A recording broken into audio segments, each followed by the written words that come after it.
Mr. Boissonneau, I'll give you an opportunity to come clean with Canadians. Who's the other Randy?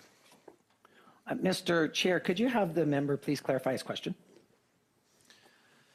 Well, it's a pretty straightforward question. In your previous appearance at other committees in this scandal, you said that it was an other Randy. Who is the other Randy at your former company, Global Health Imports? Mr. Barrett, I am not involved in any of the conversations. If you are referring to reports in the media, I am not involved in those conversations. And the Ethics Commissioner has indicated very clearly that I'm not involved in any of those conversations, any of those texts between Mr. Anderson and the person you just raised. And in fact, if you take a look at recent court cases, both the Gowie Group has indicated that they've never met me. I've never met them. And 4M Medical has indicated that they have never met me. I have never met them. So the problem that we have is that you had previously said that you didn't have any contact with your business partner, Mr. Anderson, while you were serving in Justin Trudeau's cabinet. But then when you got caught, you admitted that you had, of course, sent text messages and that there was a phone call between you and your business partner exactly when he was corresponding with potential clients and fraud victims about Randy, and Randy being in Vancouver, and that's where you were. The problem that we have is that in committee appearances, you've lied about owning 50% of the business. You lied about being in communication. Mr. Chair. You lied about there being another Randy. That is not a fair characterization, Mr. You lied Mr. about Chair, being Indigenous, and you lied about being a journalist. How can we believe anything that you say when all of the things that I've listed that you said aren't true?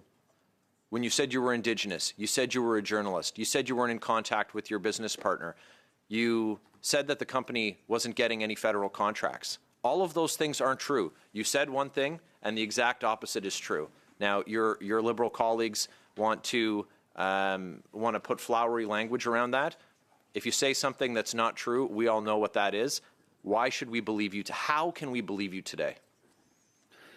Well, Mr. Chair, through you, I would like to inform Mr. Barrett that he's simply mistaken and putting false claims on. We've litigated this at Ethics now twice, and the Ethics Commissioner himself has indicated that on the 6th, 7th, and 8th of September, I was not involved in the text messages that the National Post and that the Conservatives keep trying to raise. I'm simply not the person involved in those conversations.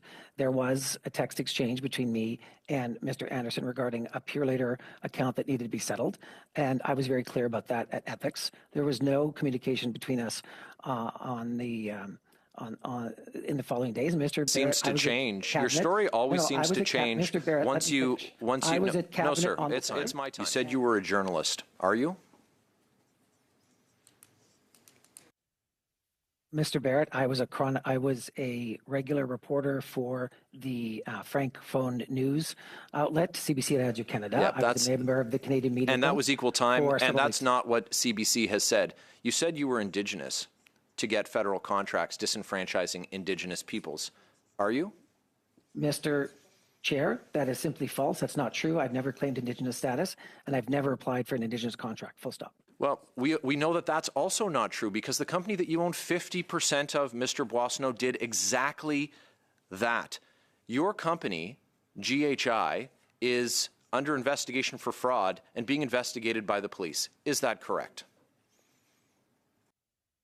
I have not been contacted by any police service to that effect. And Mr. Barrett, I was not involved in any federal contracts while I was operating. And so as much as you want to distance yourself from it, this is very much yours to own because you, in fact, own 50% of it. So you were willing to cash the checks, but you're not willing to take any of the responsibility for where the money came from and how it came to be in possession of the company. Suspicious warehouse fires, fraud. So, Mr. Boissonneau, while you were claiming to be Indigenous, the Liberal Party was also echoing that claim on their websites and posting that you were Indigenous, and the ethical problems that presents, of course, are self-evident.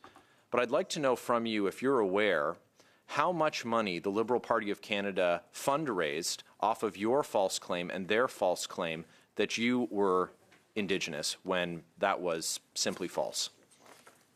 So, Mr. Barrett, I sat at Indigenous Caucus as an ally between 2015 and 2019. And during the 2019 election, the party mistakenly included me on a list of Indigenous candidates. When I realized that I was on that list, I called the party, we contacted the party, and we had that mistake corrected. And I have never received, as a candidate in 2015, 2019, or 2021, any funding from the fund to support Indigenous candidates. And that is appropriate as it should be, because I do not claim Indigenous status.